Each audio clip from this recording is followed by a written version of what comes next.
ఇక్కడ అనుకునేది ఒకటి అయింది ఒకటి. ఈ వ్లాగ్ మొత్తం చూడండి, మీకే అర్థమవుతుంది. కోడూరులో ఒక పని ఉంటే నేను నా ఫ్రెండ్ బయలుదేరినాము కోడూరులో పని చూసుకొని వద్దాము అని. హలో ఫ్రెండ్స్, నా పేరు Noor, welcome to my mini vlog. ఈ కట్ట చూడండి, కట్టలో నీళ్ళే లేదు. వర్షాలు బాగా పడినాయి, నీళ్ళు బాగుంటది అనుకున్నా నేను. నీళ్ళే లేదు. కోడూరు నుంచి నెల్లూరు వరకు రైల్వే ట్రాక్ ఉంది. ఇది ఈ గుహ పెద్దది ఉంది. ఇక్కడ ఈ గుహలోకి ట్రైన్లు పోవు. ట్రైన్లు నాకు ఒకవేళ పెడితే ఎవరు పోతారు ట్రైన్లో ఫస్ట్ ఆ రూట్ కి కామెంట్ చేసేయండి. ఇండియాలోనే అంత పెద్ద గుహ అది. ఆ గుహలో అయితే ఫస్ట్ నేను పోతా.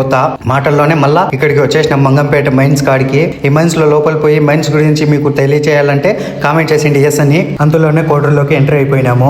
కోడూరులో ఎంట్రీ అయ్యే వరకు మొగ్గు అయిపోయింది. టోల్ గేట్ కాడికి పోయినాము. చిన్న పని ఉంటే అది చూసుకొని మళ్ళీ రిటర్న్ వచ్చినాము. రిటర్న్ వచ్చి ఆర్ఆర్ కాంప్లెక్స్ లోకి దూరినాము. ఇది ఆర్ఆర్ కాంప్లెక్స్. ఆర్ఆర్ కాంప్లెక్స్ వచ్చి లోపల చాలా పెద్దది ఉంది.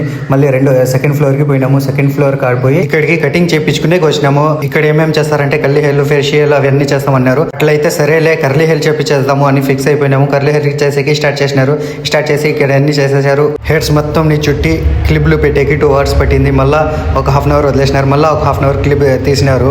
ఈ ప్రాసెస్ మొత్తంలో లిక్విడ్ కూడా వేస్తున్నారు. ఇప్పటికే అయిపోయింది. మళ్ళీ బయటకు వచ్చి బయటకు ఏమైనా తిందామని ఇక్కడికి వచ్చినాము. ఏం దొరకలా. ఇక్కడ చికెన్ కబాబ్లు ఉన్నాయి. ఇదే ఆర్డర్ పెట్టినాము. ఇది కూడా తక్కువనే ఉన్నాయి, కానీ బాగా టేస్ట్ బాగుంది. తినేసి ఇంటికి బయలుదేరి రాజంపేటకి వచ్చేసినాము. ఈ రోజుకి ఇంతే. పోతూ ఒక లైక్, షేర్, ఫాలో కొట్టింది. మళ్ళీ కలుద్దాం నెక్స్ట్ వీడియోలోకి. బాబాయ్.